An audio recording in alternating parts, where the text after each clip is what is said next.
Alors avant de commencer, je demande à Jesus, est-ce que ça marche pas là vraiment la transmission en direct?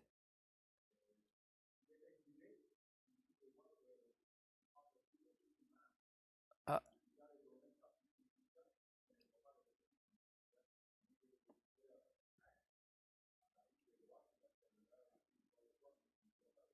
OK.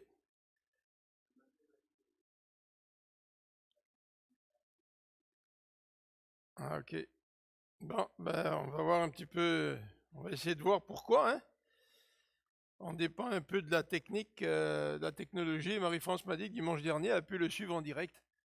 Alors, je sais pas, bon, des fois, ça marche avec YouTube. Je sais que parfois, il peut y avoir quelques problèmes, mais heureusement, on peut l'enregistrer puis le réécouter par la suite, hein, si on peut pas l'écouter en direct. C'est quand même, c'est quand même bien. Alors, depuis 2-3 dimanches, on regarde ensemble le sujet de l'incarnation de Jésus et nous avons regardé 3 textes dans l'évangile de Jean. Nous avons fait 3 prédications sur l'évangile de Jean, le premier chapitre, qui nous parle donc de Jésus qui, la parole, il est Dieu, il s'est fait chair pour habiter parmi nous.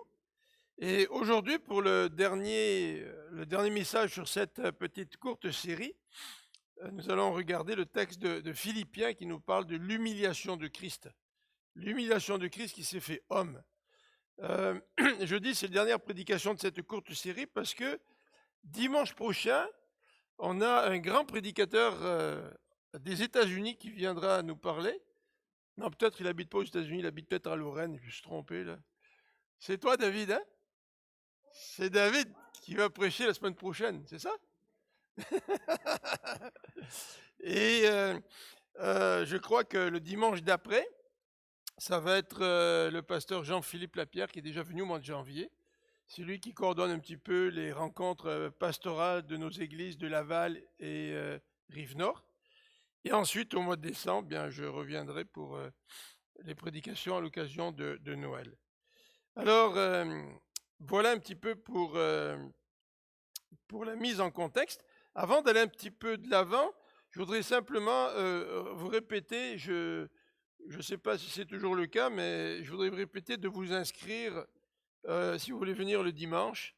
On est toujours plus que 25 parce que tous les gens qui participent, les musiciens, ceux qui font les annonces, l'accueil, à l'arrière, à la technique, ils ne sont pas inclus dans le 25, d'accord? D'après les consignes du gouvernement, on compte 25 personnes qui viennent assister, plus ceux qui animent, disons, souhaitent la bienvenue, etc., aux gens qui viennent. Donc on est toujours plus que 25, mais il ne faudrait pas trop qu'on dépasse notre 25. Là, tu sais.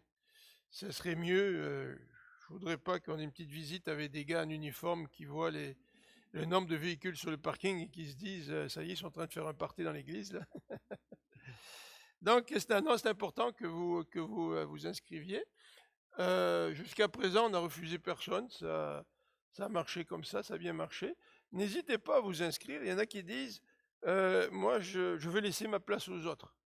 Ouais, mais je veux dire, si tu veux venir une fois de temps en temps, ça te fait du bien, inscris-toi.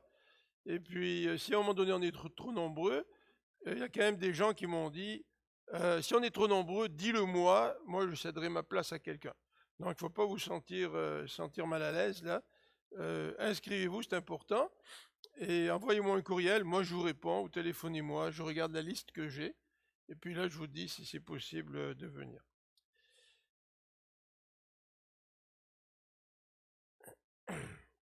Ce matin, nous allons regarder euh, une leçon.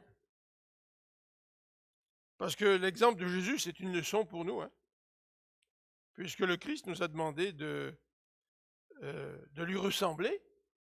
Donc, sa vie, son comportement, c'est pour nous un exemple, une leçon.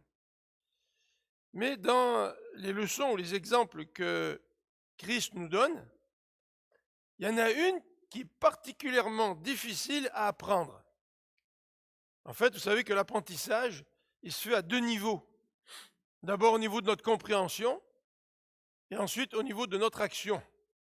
Si tu expliques à ton petit gars comment se servir d'une scie puis d'un marteau, il va peut-être bien comprendre ce que tu lui dis, mais 5 minutes après, il va revenir avec un bleu sur son doigt, parce qu'il a peut-être raté le clou puis il a frappé son doigt. Donc, il y a un apprentissage pratique qui fait que nous assimilons ce que nous devons apprendre, ce que le Seigneur nous dit d'apprendre. Donc, il y a une compréhension pratique, une compréhension intellectuelle, puis ensuite, il y a une mise en pratique qu'il nous faut aussi donc apprendre. Et cette leçon, elle est difficile. Avant de lire dans Philippiens, parce que c'est notre texte de ce matin, on va regarder cette leçon dans Matthieu au chapitre 20. Donc Matthieu chapitre 20, et nous allons lire quelques versets. Matthieu chapitre 20, à partir du verset 20 aussi. Donc Matthieu chapitre 20, à partir du verset 20. Alors c'est un épisode qui a suscité des réactions de la part des disciples. La femme de Zébédée s'approche de Jésus avec ses fils. Elle se prosterna devant lui pour lui demander une faveur. Vous voyez, l'approche est pleine de respect, mais ça ne veut pas dire que ce qu'elle dit est acceptable. Que désires-tu lui demande-t-il. Elle lui répondit, voici mes 2 fils. Promets-moi de faire siéger l'un à ta droite et l'autre à ta gauche dans ton royaume. Rien de moins. Jésus leur répondit, vous ne vous rendez pas compte de ce que vous demandez. Donc Jésus répond vous parce qu'il comprend très bien que derrière la demande de la mère, il y a aussi la demande des 2 fils. Là, tu sais. Donc vous ne vous rendez pas compte de ce que vous demandez. Pouvez-vous boire la coupe que je vais boire? Oui, lui répondirent-ils, nous le pouvons. Jésus reprit, vous boirez en effet ma coupe, mais quant à siéger à ma droite ou à ma gauche, il ne m'appartient pas de vous l'accorder. Ces places reviendront à ceux pour qui mon Père les a préparées. En entendant cela, les 10 autres s'indignèrent contre les 2 frères. Alors qu'est-ce qu'on voit? On voit la mise en situation qui aboutit à un conflit. Et les 10 autres étaient jaloux. En fait, les 2 premiers aussi forcément étaient jaloux, ils voulaient la meilleure place. Et les 10 autres, évidemment, se sont indignés face à la demande de ces 2 disciples. Et Jésus profite de l'occasion, au verset 25, en leur donnant une leçon. Et il va leur dire, au verset 25, il les appelle près de lui et dit, « Vous savez ce qui se passe dans les nations. Les chefs politiques dominent sur leur peuple et les grands personnages font peser sur eux leur autorité. Qu'il n'en soit pas ainsi parmi vous. Au contraire, si quelqu'un veut être grand parmi vous, qu'il soit votre serviteur ou esclave, entre parenthèses. Si quelqu'un veut être le premier parmi vous, ben là, Jésus le précise encore plus clairement, qu'il soit votre esclave.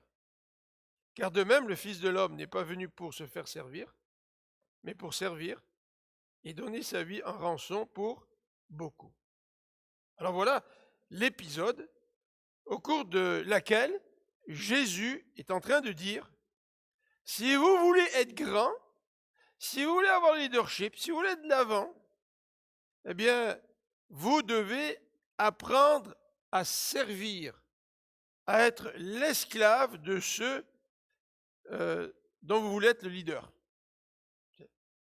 Et c'est vrai qu'en enseignant cela, Jésus va complètement à l'encontre de ce qui se passe dans notre monde.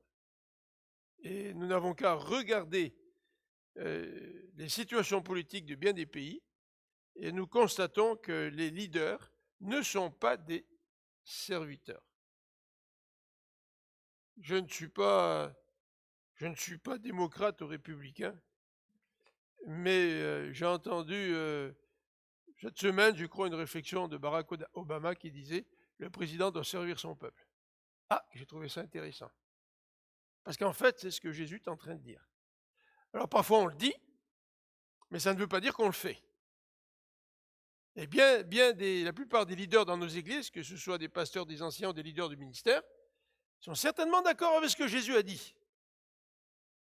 Mais nous avons beaucoup de difficultés à le mettre en pratique. Sommes-nous vraiment les serviteurs des autres? Ou est-ce que nous considérons que nous avons l'affaire, nous savons comment faire, et nous allons montrer aux autres comment faire?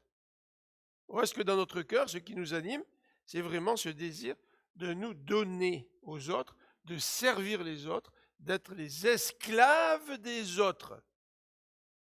On n'aime pas ça, hein? Aujourd'hui, nous sommes dans une société qui revendique ses droits. Donc, être esclave,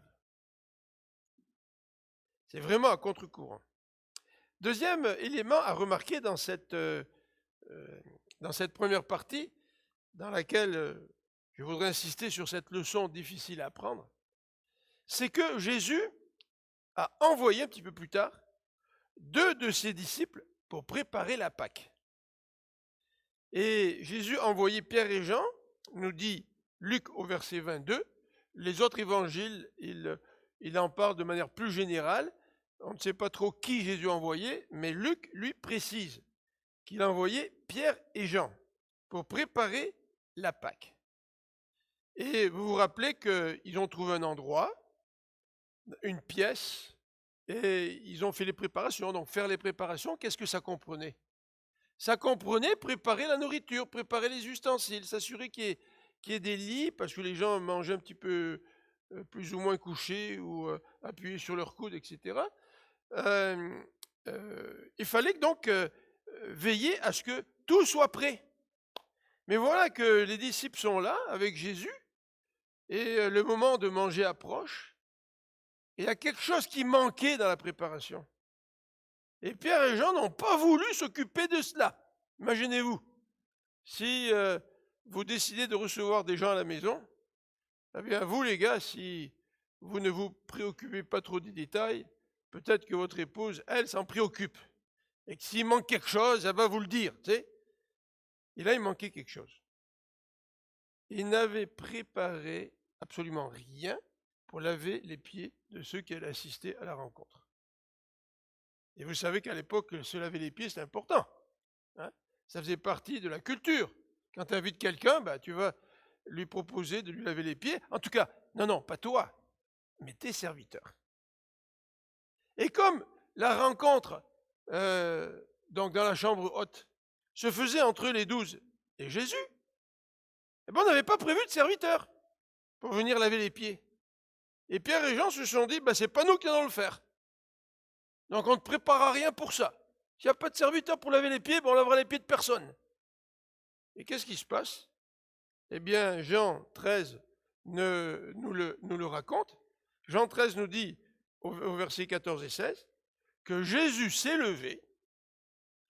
Il a probablement enlevé un de ses habits, un de ses manteaux, je ne sais pas exactement qu'est-ce qu'il portait.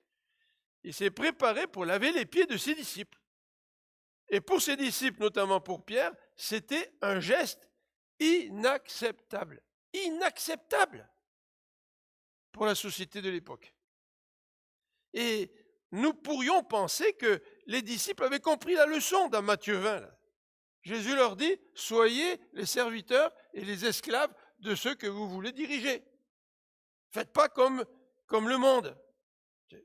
Donc on pense qu'ils auraient pu comprendre.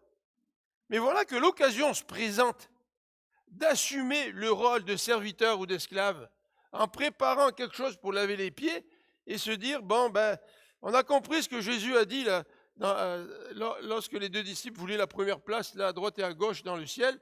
On a compris ce que Jésus a dit. C'est pas évident, tu sais, Pierre ou Jean, tu sais, c'est pas évident, mais probablement que le Seigneur il voudrait qu'on prépare quelque chose pour le lavement des pieds. Et puis, même si on n'a pas envie de le faire, il faudrait bien qu'on le fasse. Mais non. C'était un geste complètement inacceptable. La leçon était dure à apprendre. Elle était dure à mettre en pratique. Et pourtant, Jésus, dans Jean au chapitre 13, nous dit, comme vous le voyez certainement sur le bulletin, si je me rappelle bien, vous devez suivre mon exemple. Moi, je vous ai lavé les pieds, donc moi, je vous demande maintenant de vous laver les pieds les uns les autres, de manière évidemment figurative. Là. On ne se lave pas les pieds dans nos églises, parce que c'est plus la coutume, mais je suppose que si c'était la coutume encore, les leaders de l'église laveraient les pieds des autres. Mais nous pouvons être les serviteurs des uns des autres, à l'exemple de Jésus. Alors, c'est dans ce contexte que j'aimerais regarder avec vous Philippiens chapitre 2. Et Paul, en quelque sorte, reprend le même thème, mais il l'aborde dans un contexte différent. Il va faire le lien entre Christ, le serviteur et l'esclave, qui était dans les cieux et qui s'est incarné pour venir sur la terre, en disant, voyez, Christ est un exemple. Vous devez suivre son exemple. Et Paul a une approche beaucoup plus théologique, alors que Jésus, avec ses disciples, avait une approche peut-être plus pratique, et il leur a montré l'exemple. Mais ces textes de Matthieu, de Jean 13 et de Philippiens 2 vont dans cette même direction, celle de l'humilité auquel les croyants sont appelés, puisque le Christ a donné l'exemple, un exemple parfait. Alors, je vous invite à lire dans Philippiens au chapitre 2, et on va lire les versets 5 à 8, et à la toute fin, nous regarderons les premiers versets. Alors donc, versets 5 à 8. Tendez à vivre, verset 5, ainsi entre vous, car c'est ce qui convient quand on est uni à Jésus-Christ. Lui qui était de condition divine, verset 6, ne chercha pas à profiter de l'égalité avec Dieu, mais il s'est dépouillé lui-même. Il a pris la condition ou la forme, selon les versions, d'un serviteur, en se rendant semblable aux hommes, se trouvant ainsi reconnu à son aspect comme un simple homme. Il s'abaissa lui-même en devenant obéissant jusqu'à subir la mort, oui, la mort sur la croix. Et le texte continue, c'est pourquoi Dieu l'a élevé. L'humiliation précède l'exaltation. Et tout comme c'était impensable pour des gens de l'époque de laver les pieds de leurs invités, eh bien c'était impensable que quelqu'un s'humilie jusqu'à la mort sur la croix. Alors je voudrais regarder avec vous verset par verset. Alors j'ai divisé l'approche de cette façon-là, d'abord le verset 6, le verset 7, puis après le verset 8. Et les trois versets parlent de l'humilité de Jésus-Christ. Au verset 6, l'humilité du Christ dans les cieux. Le verset 6a, donc si on divise les versets en petits blocs, là, le verset A c'est le début du verset, 6a nous parle de sa condition divine. Lui qui était de condition divine. Lui qui était de forme divine. Bien, quand on passe à la divinité de Jésus, peut-être que vous pensez à ces paroles dans Jean 17, où Jésus nous dit, prie en disant, Père, tu vas me redonner la gloire que j'avais avant. Avant, c'était avant l'incarnation. Quand on parle de la condition divine de Christ avant l'incarnation, c'est une référence à son être. Christ était rempli de la gloire de Dieu. Et cette gloire de Dieu, il l'avait déjà avant la création du monde. Ça, c'était sa condition. C'était ce qu'il était. C'est un Dieu de gloire. Et non seulement il est majestueux, il est rempli de gloire, mais le Christ, avant son incarnation, eh bien, il représentait Dieu. Même Hébreux 1:3 nous dit que le Christ, même quand il s'est incarné plus tard, il a pris l'apparence du Christ, c'était l'expression de Dieu, c'était le rayonnement de Dieu. Christ était Dieu. Donc Christ partageait la gloire de Dieu. Donc Paul essaie de décrire quelle était la condition divine en 2 ou 3 expressions pour nous dire que ce Christ, il a abandonné cette condition pour venir sur cette terre. Donc il y a eu un abandon,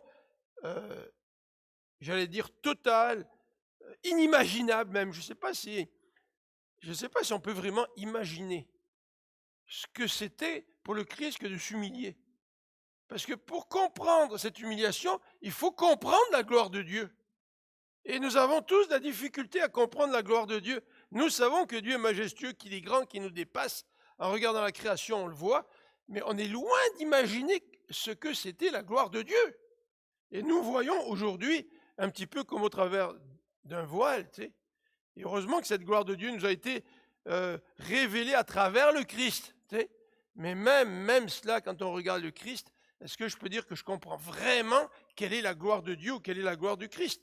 Tu sais. Notre compréhension est limitée, même si Dieu se révèle au travers de son Fils. Au verset 6b, il est question de l'attitude du Christ. Son attitude, il ne chercha pas à profiter de l'égalité avec Dieu. Ça, c'est une attitude. L'humilité, là, ce n'est pas une caractéristique ou une qualité qui est déconnectée de ta vie pratique. C'est pas vrai, là.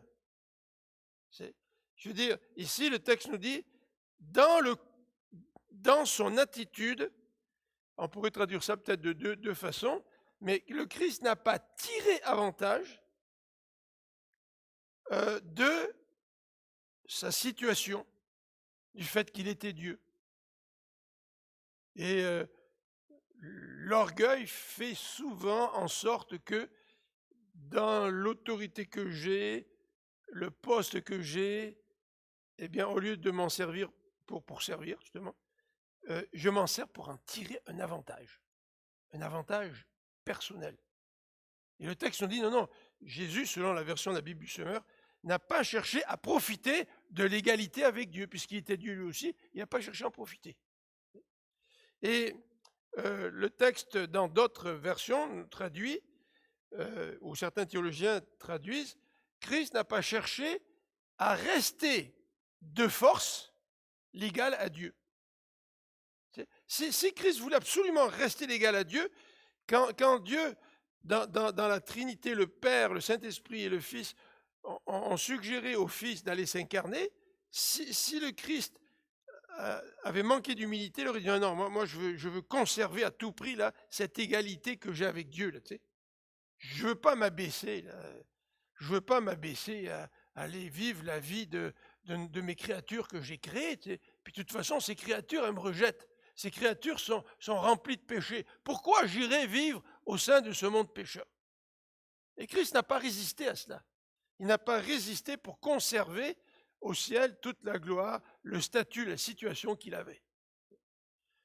Troisième élément dans ce verset 6, et quand on lit ce verset 6 en tout cas, c'est que dans le contexte de Philippiens, on va y revenir tout à l'heure, nous retrouvons une exhortation. Et l'exhortation a trait avec le comportement dans l'Église. Et on va y revenir en conclusion. Mais Philippiens le dit, verset 5, le début du verset 5, nous l'avons lu, « Tendez à vivre ainsi parmi vous ». Donc il y a une exhortation à l'Église. Vivez selon l'exemple du Christ. Tu sais, Jacques est dit, là, c'est pas bon, là, si tu as des places préférées devant, là. Tu sais, et, même Jésus dit, il vaut mieux que tu t'assoies derrière, puis quand tu demandes de venir devant, que de t'asseoir devant, puis quelqu'un vient te voir, dire non, laisse la place à quelqu'un d'autre qui est plus important que toi, là, tu sais. Non, dans l'Église, on ne devrait pas avoir ce genre de comportement les uns avec les autres. Et le texte dans Philippiens parle aussi non seulement du comportement de la famille de Dieu, mais du comportement individuel. Parce que c'est facile de dire « Ah, l'Église ceci, l'Église cela », et puis on critique l'Église à n'en plus finir, puis on se nourrit de ce genre de paroles. Mais moi, là, qu'est-ce que je fais? Est-ce que moi, je suis l'exemple de Christ? Est-ce que moi, je vis dans l'humilité?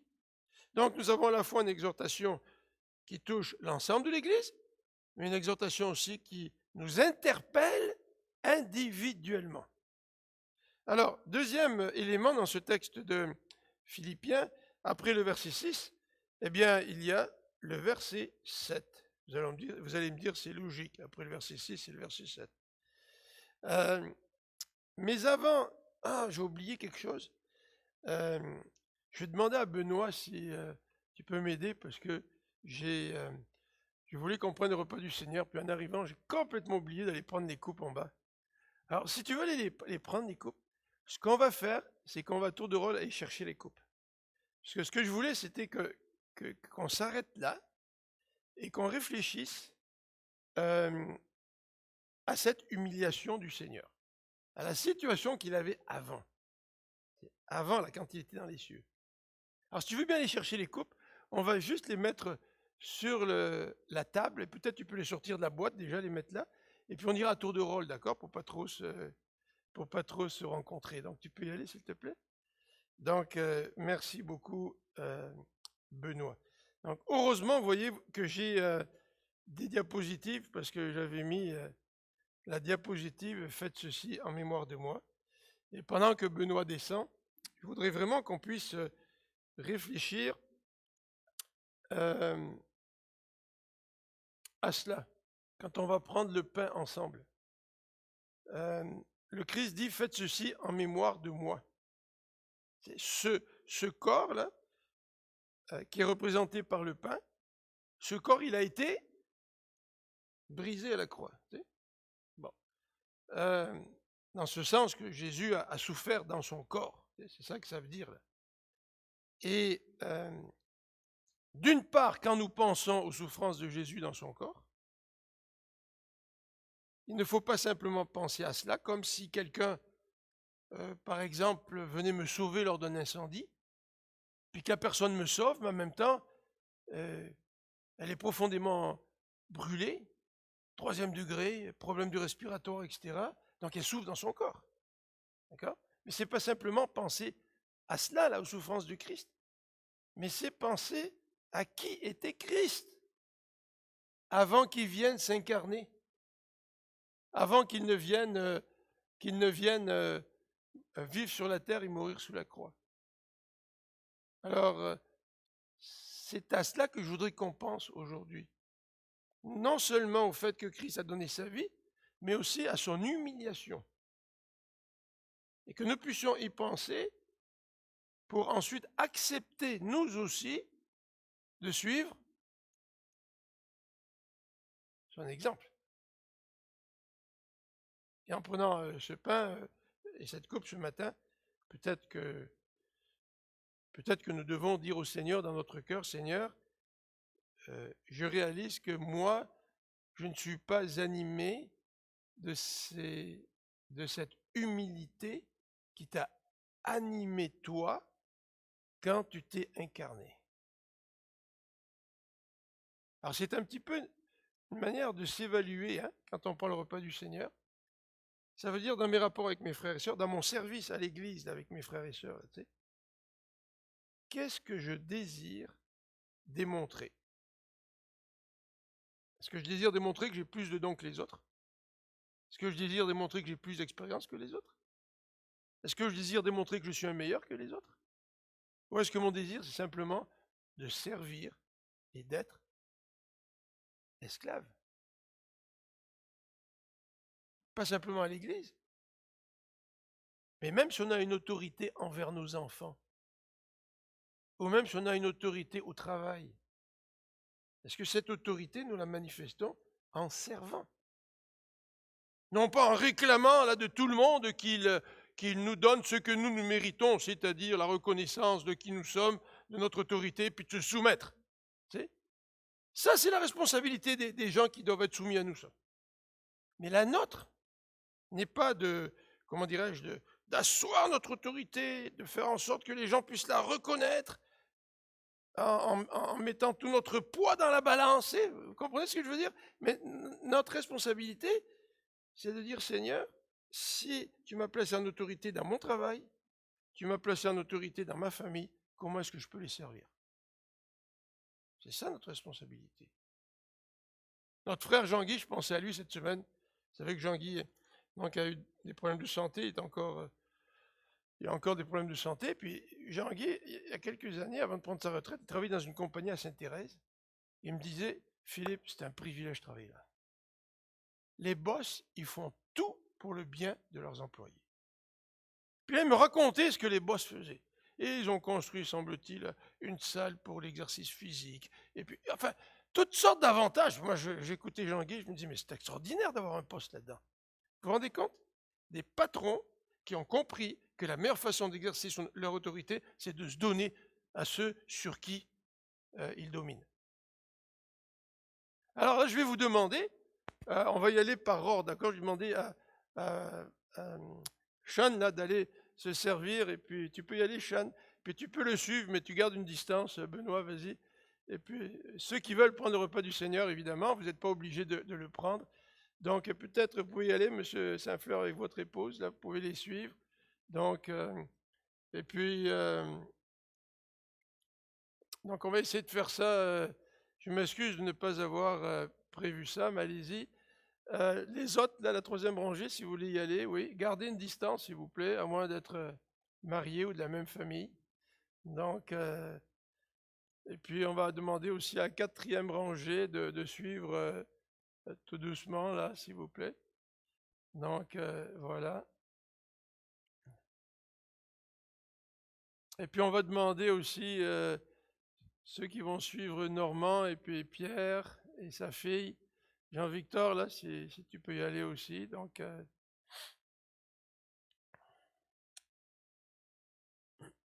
et pendant qu'on se sert comme ça, que nous puissions rester dans un moment de méditation euh, en pensant à l'humiliation que le Christ a acceptée.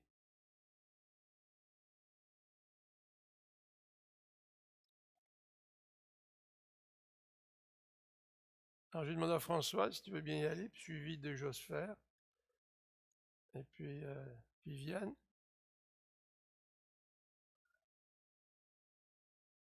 puis Rita aussi, vous pouvez y aller après, s'il vous plaît, avec Ginette André. Mary, tu pourras en prendre une pour ton mari si tu veux, là. Il a lui donné, voilà. Merci. Roland, Lise, pour y aller avec. On va aller maintenant sur ce côté de la salle.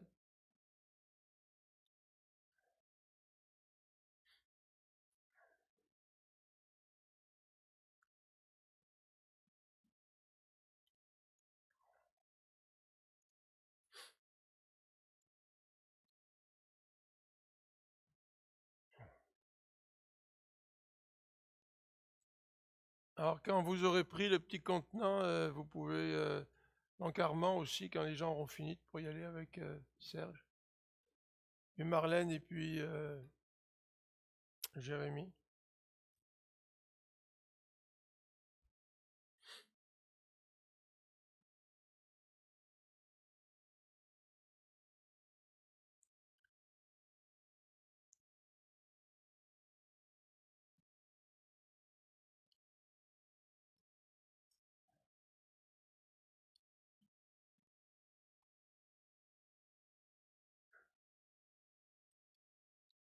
Si tu veux, si tu veux. Merci.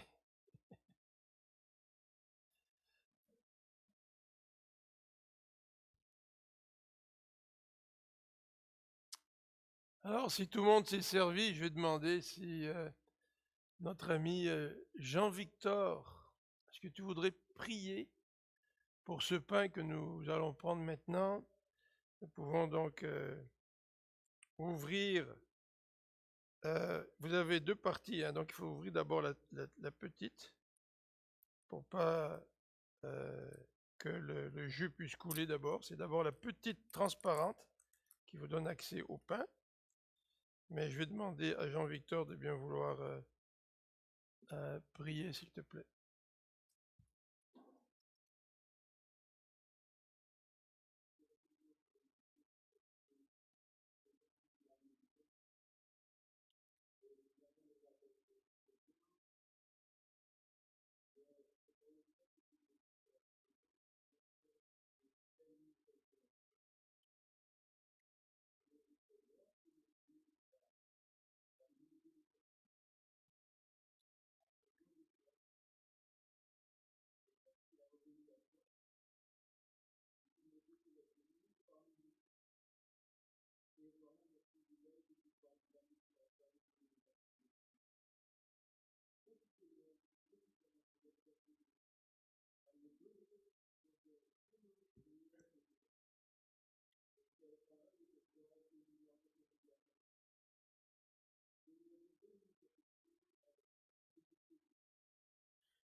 Amen. Bien, prenons ce pain pour nous rappeler donc le sacrifice de Christ, mais nous rappeler aussi d'où il est venu, qu'il s'est humilié.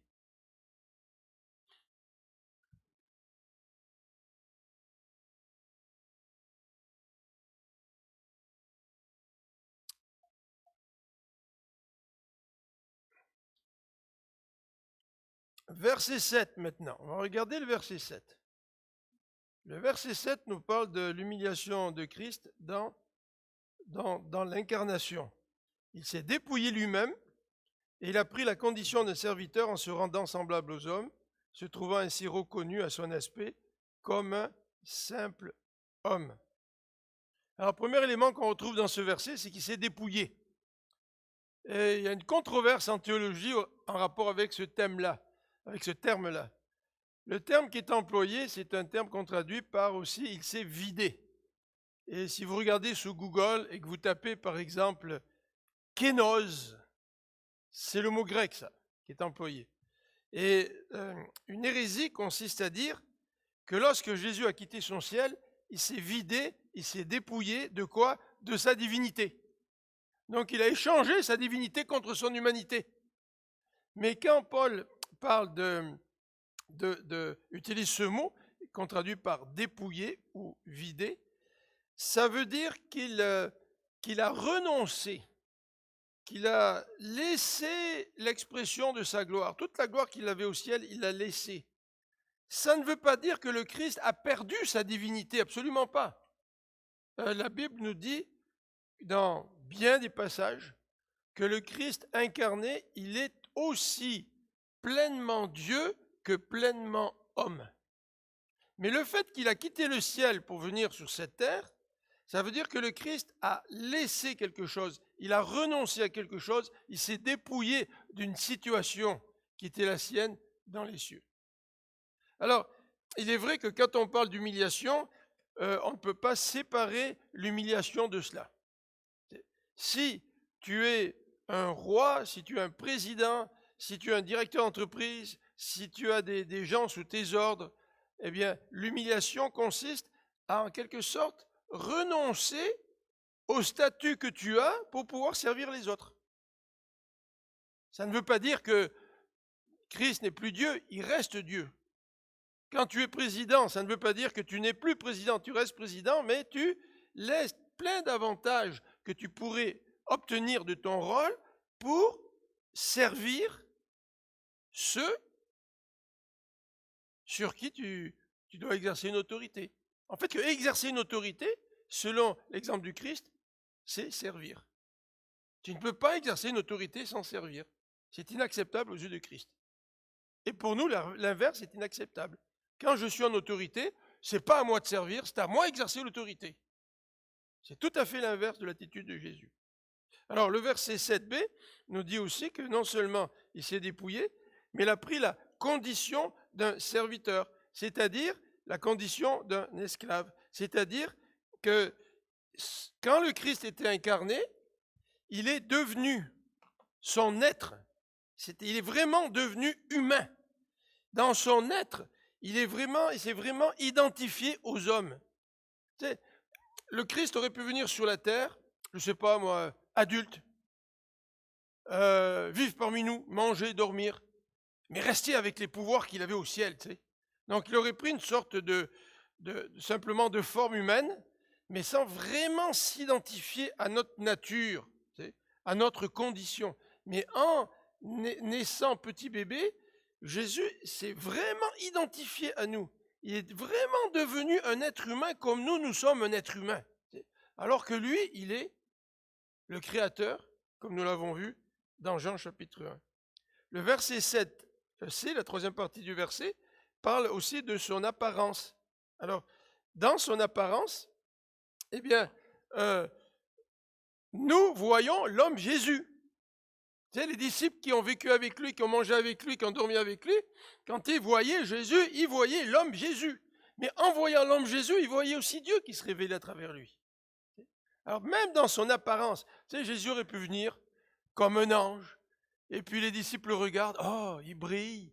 Tu sais, dans son apparence, on voit que c'est une créature ou un être divin, tu sais, Jésus n'est pas une créature, mais si on fait référence aux anges, on voit que ce sont des créatures divines. Et Christ aurait pu venir, et puis on aurait pu voir d'emblée, là, ah, ça, c'est son caractère divin, c'est vraiment évident, tu sais. C'est pas si évident que ça. Pourquoi? Parce que quand les gens le voyaient, ils voyaient un homme. Tu sais. Mais, surprise, c'est qu'en voyant cet homme, ils pouvaient voir Dieu. Parce que Dieu a choisi de se révéler au travers de quelqu'un qui était vraiment dans son apparence exactement comme nous. Exactement. Ça défie la logique. Hein. C'est vraiment incroyable de penser à ça. Et c'est la raison pour laquelle, je l'ai dit tout à l'heure, que dans son apparence, Jésus, il a accepté de naître. Donc il a pris totalement la condition d'un homme. Ce bébé qui venait de naître, là, qui était dépendant, qui était nourri par sa mère, qu'on devait changer les couches Pampers, je ne sais pas s'ils avaient les couches Pampers à l'époque, mais en tout cas, il avait toute l'apparence d'un homme quand tu le regardes. Complètement là. Et pourtant, il est Dieu incarné. C'est quelque chose qui est incroyable. Verset 8. Là, je ne me rappelle plus où j'ai mis l'autre diapo pour la coupe, mais on va y arriver. Le verset 8. Il s'abaissa lui-même en devenant obéissant jusqu'à subir la mort, oui, la mort sur la croix. Alors le Christ s'est humilié aussi par sa mort. Et le verset commence en disant, il s'abaissa lui-même. Alors qu'est-ce qu'on peut remarquer dans cette expression? C'est que le Christ n'est pas devenu humble. Il était déjà humble quand il était avec son Père, puisqu'il n'a pas considéré important de tirer un avantage de son égalité avec Dieu le Père. Il n'a pas cherché à, contrairement à Satan qui a voulu, lui, tu sais, s'élever. Le Christ, non, déjà, de toute éternité, Christ était humble. Donc le Christ n'est pas devenu nécessairement humble au travers de l'incarnation, il était déjà humble. Et c'est parce qu'il était déjà humble qu'il a accepté de s'humilier, tu sais, en s'incarnant. Et ce que nous pouvons remarquer, c'est que le texte nous dit, il s'abaissa lui-même. C'est qui le sujet du verbe? C'est Jésus. Ce n'est pas Ponce Pilate. Ce n'est pas les souverains sacrificateurs. Quand ils l'ont arrêté, qui l'ont humilié, ce n'est pas eux. C'est parce que le Christ lui-même a accepté la mission pour laquelle il est venu, c'est-à-dire mourir sous la croix. Donc, les êtres humains, dans leur orgueil, pensent que c'est eux qui vont régler le compte à Jésus. C'est eux qui ont décidé de le crucifier sur une croix. Mais la Bible dit non, non, j'y vais de ma propre volonté. Et j'y vais quand c'est le temps du Père. Donc Jésus, il a décidé lui-même de s'humilier. Et c'est pour ça que le verset enchaîne en disant « en devenant obéissant ». C'est-à-dire que l'expression « en devenant obéissant » nous montre comment Jésus a décidé de s'humilier. Et quand on parle d'humiliation, on ne peut pas le séparer de l'obéissance. Jésus, dans Matthieu 20, 25, nous dit « pour être le premier, il faut que tu sois le serviteur ou l'esclave ». Et dans Jean 13, Jésus dit « suivez mon exemple, je vous ai lavé les pieds, lavez les pieds ». Qu'est-ce que ça veut dire? Ça veut dire que si tu veux suivre l'exemple de Jésus et être humble, il faut que tu obéisses à ce que Jésus te demande. Ça veut dire qu'il faut que tu prennes une décision de ta volonté. C'est-à-dire tu dis « Seigneur, je viens de lire que celui qui veut être le premier doit servir, donc moi, je prends la décision de servir ». C'est une question de décision. C'est une question de volonté. C'est une question d'obéissance. Pour suivre l'exemple du Seigneur. Et le texte continue en nous disant que cette humilité du Christ, elle culmine aussi dans la croix, puisqu'il nous dit jusqu'à. Donc tout le cheminement de Jésus, l'incarnation, sa vie sur la terre, il était petit bébé, il a grandi, etc., il a partagé notre vie. Donc ça, c'est déjà une vie d'humiliation pour le Christ créateur. Mais il est allé jusqu'à une extrémité dans son humiliation. Il est allé aussi loin qu'eux. Il aurait pu s'arrêter avant, ça aurait déjà été pas mal. Mais non, il est allé jusqu'à la mort de la croix. Et le texte, en parlant de la croix, fait écho dans l'esprit des gens de cette dégradation. C'est même une obscénité que de mourir sur une croix à l'époque des Romains. Donc la pire des morts. On n'avait pas le droit de condamner à mort un Romain sur la croix. On n'avait pas le droit. Parce que les Romains jugeaient qu'un citoyen, quels que soient ses crimes, ne méritait pas cela. C'était indigne d'un citoyen romain que de mourir sur une croix. Donc c'était pour les Romains la pire des condamnations. Et Jésus est allé jusqu'à la mort sur la croix. Et c'est peut-être pour ça que le symbole de la croix, vous savez, qu'on a aujourd'hui, et qu'on porte souvent autour du cou, hein, ça a pris un peu de temps avant de s'imposer dans l'histoire de l'Église. Parce que la croix était trop un symbole abject, un symbole dégradant, un symbole que personne voulait porter ou auquel personne ne voulait s'associer. Et aujourd'hui, c'est étrange parce que les gens portent des croix autour du cou, et même en portant des croix, il y a comme une certaine valeur sentimentale, mais ils ne comprennent pas vraiment ce que ça représente. Ils ne comprennent pas vraiment cette humiliation de Jésus. La croix, non seulement c'est dégradant pour les êtres humains, mais rappelons-nous que la croix, c'est aussi une malédiction divine. La Bible dit dans Deutéronome, maudit celui qui est pendu au bois. Donc ça veut dire que la croix, c'est une malédiction aux yeux de Dieu. Et nous le savons pourquoi la croix est une malédiction aux yeux de Dieu. Parce que sur la croix, Jésus, il a porté tous nos péchés.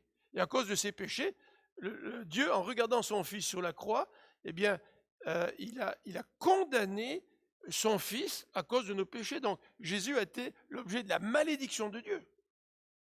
Et c'est pour ça que nous pouvons être pardonnés. Parce qu'il y a quelqu'un d'autre qui paye à notre place. Et ce quelqu'un d'autre a été condamné, mais comme ce quelqu'un d'autre était parfait, Dieu l'a ressuscité d'entre les morts. Et maintenant, le Seigneur est exalté au ciel avec lui. Alors, là, je pense qu'on est rendu à la coupe. On prend cette coupe, et souvent quand on prend cette coupe, on pense au sang du Christ qui a coulé, on pense à ce que Paul dit, qu'on prend la coupe jusqu'au moment où on sera au ciel avec le Christ. Vous vous rappelez, hein? Donc, quand on prend la coupe, on se rappelle qu'un jour, on va être délivré de cette Covid, et pire encore, on va être délivré de notre corps mortel. Parce qu'au-delà de la Covid, notre corps, il se fatigue, il s'use, hein? Et finalement, nous mourrons tous. Et lorsque nous prenons cette coupe, nous rappelons qu'un jour, nous serons en présence du Seigneur, et nous n'aurons plus besoin de symboles pour nous rappeler de lui. Et il va être là. C'est le symbole vaut mieux la personne en chair et en os, si on peut parler ainsi, là, parce qu'il a un corps glorifié, vaut mieux qu'un symbole. Tu sais, moi, si j'ai la photo de mes enfants sur ma cheminée, c'est parce qu'ils ne sont pas tout le temps avec moi, mais quand ils sont avec moi, je n'ai pas besoin de regarder la photo, ils sont là, tu sais. Et si en fait ils vivaient tout le temps avec moi, je n'aurais même pas besoin de photo. Tu sais. Mais nous oublions que ce sacrifice de Jésus est l'expression d'une humiliation. Une humiliation incompréhensible. Donc prenons cette coupe en se rappelant cela. Et je demandais à David, si David, tu veux, s'il te plaît, prier pour la coupe.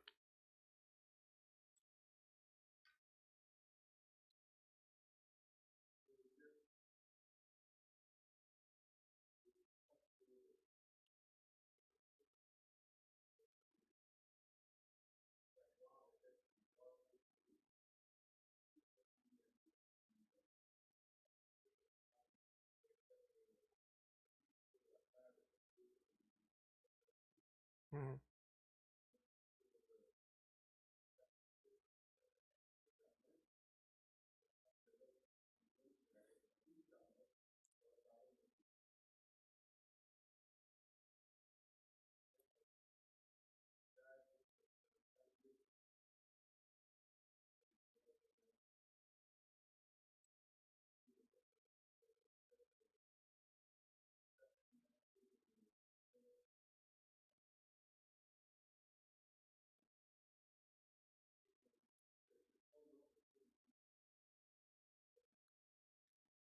Amen. Alors prenons cette coupe pour nous rappeler le sacrifice de Christ à la croix.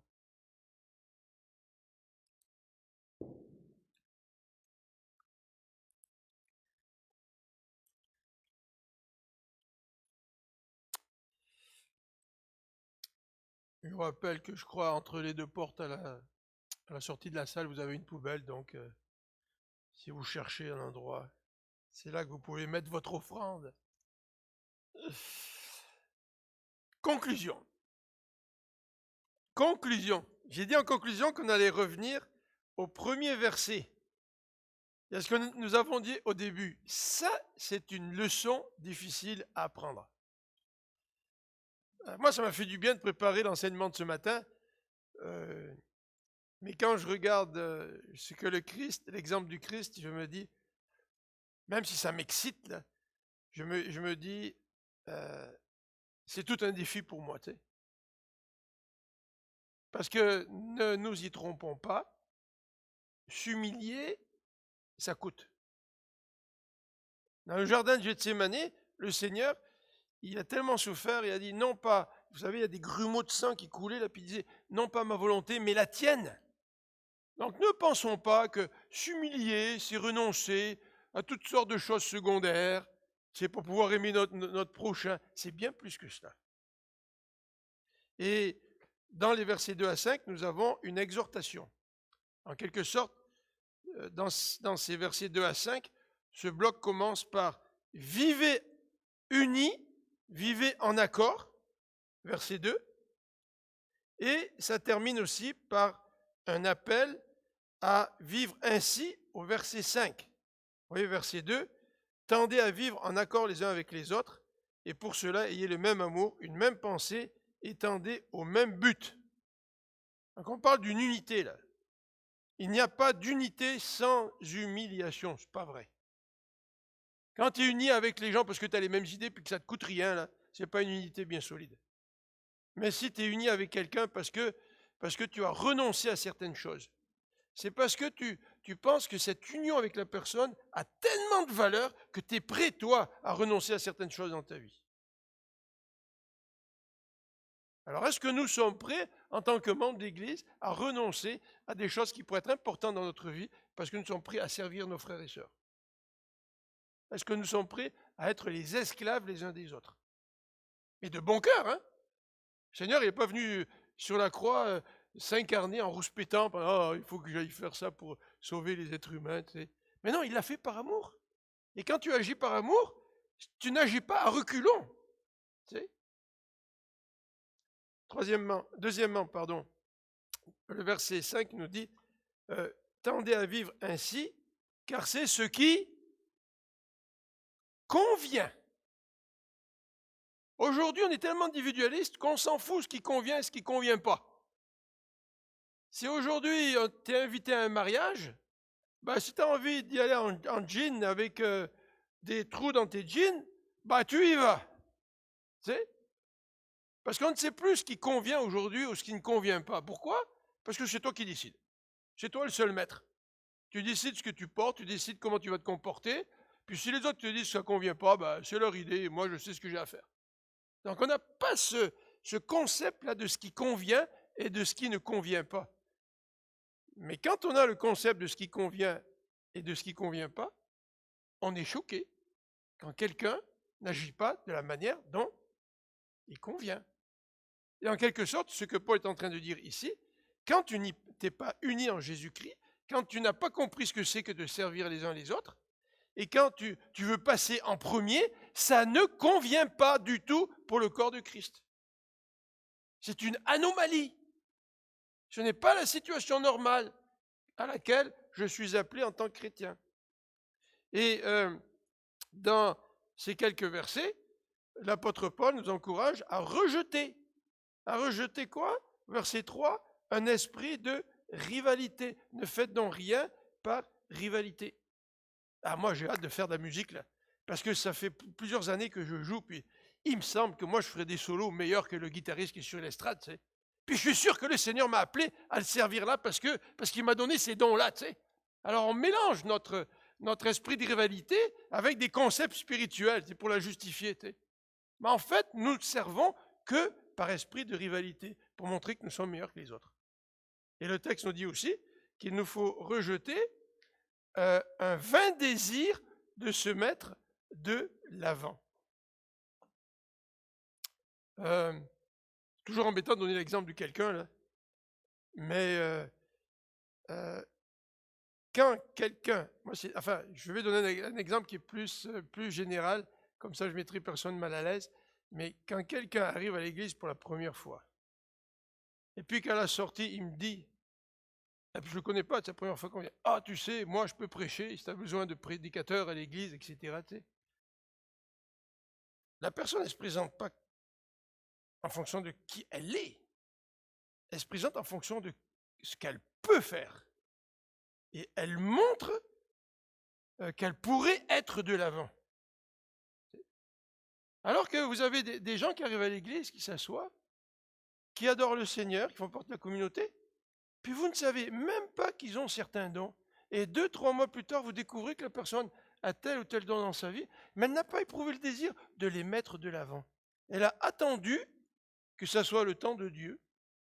Elle a attendu qu'on vienne vers elle, au lieu de se mettre de l'avant pour pouvoir servir. C'est un autre exemple d'attitude de serviteur ou d'esclave. Un esclave ne se met pas de l'avant. Un esclave, il sert selon le désir de son maître. Verset 3b, le texte nous parle aussi maintenant, en conclusion, d'une bonne attitude. Maintenant, on rejette une certaine façon de faire pour adopter une nouvelle façon de faire. 3b, au contraire, voyez-vous le contraste, par humilité, considérez les autres comme plus importants que vous-même. C'est dur, hein? C'est dur. Ah, Benoît, tu travailles, je peux donner l'exemple de Benoît, parce que Benoît, il ne m'en voudra pas.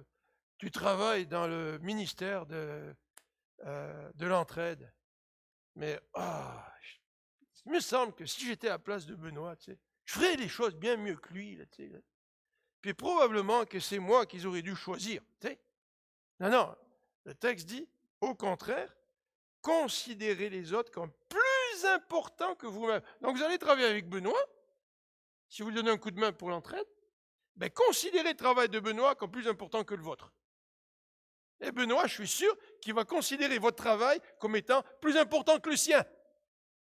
Et quand chacun des deux a ce genre de comportement, les relations deviennent harmonieuses dans le corps de Christ.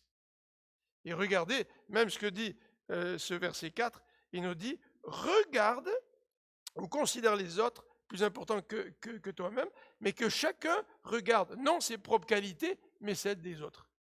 Ah Seigneur, je te bénis, tu m'as donné tellement de dons. Je suis l'objet de ma propre contemplation.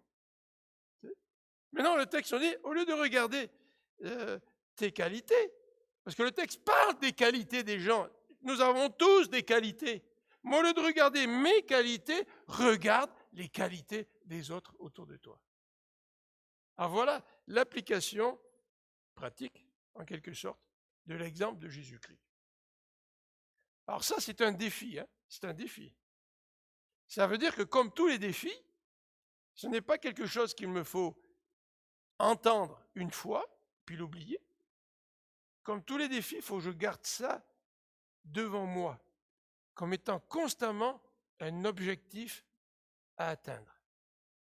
Et bien souvent, en tant que leader, nous ne péchons pas parce que nous donnons des mauvais conseils. Nous ne péchons pas parce que nous exerçons une autorité qui nous a été donnée. Mais nous péchons parce que nous le faisons sans être les serviteurs des autres. Nous péchons parce que nous exerçons cette autorité-là, sans être l'esclave de ceux que nous devons servir. Et bien souvent, dans notre esprit tordu par le péché, eh bien, nous justifions nos comportements en rapport avec notre propre autorité, en rapport avec notre statut. Alors que le Seigneur nous dit, non, c'est pas parce que tu exerces une autorité, absolument pas. Non, c'est pas parce que tu n'as pas des dons, absolument pas. C'est parce que tu n'as pas la bonne attitude. Tu n'as pas l'attitude d'un serviteur ou d'un esclave. Prions ensemble.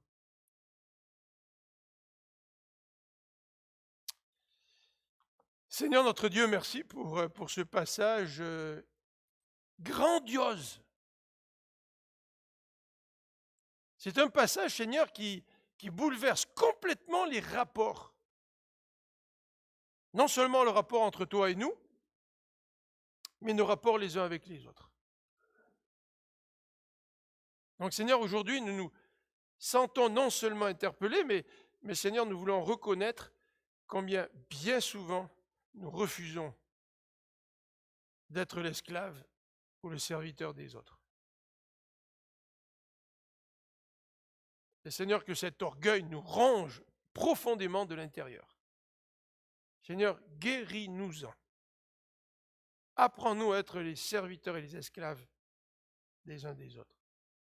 Apprends-nous à laver des pieds qui sentent mauvais, qui sont pleins de poussière, par amour pour nos frères et sœurs. Et Seigneur, donne-nous beaucoup de joie à servir nos frères et sœurs, à servir ceux au-dessus desquels nous sommes, que ce soit dans la famille, dans le travail. Seigneur, apprends-nous à servir comme toi tu as servi. Et c'est pour cette raison, Seigneur, que nous voulons te louer. Et même si nous ne comprenons pas toujours très bien la grandeur de ton humiliation, Seigneur, nous voulons te louer pour cela et te dire merci, loué sois-tu, parce que tu t'es abaissé, tu t'es humilié pour venir nous sauver. Merci, Seigneur Jésus-Christ. Amen. Alors, merci beaucoup. Je vous souhaite une bonne fin de semaine. Et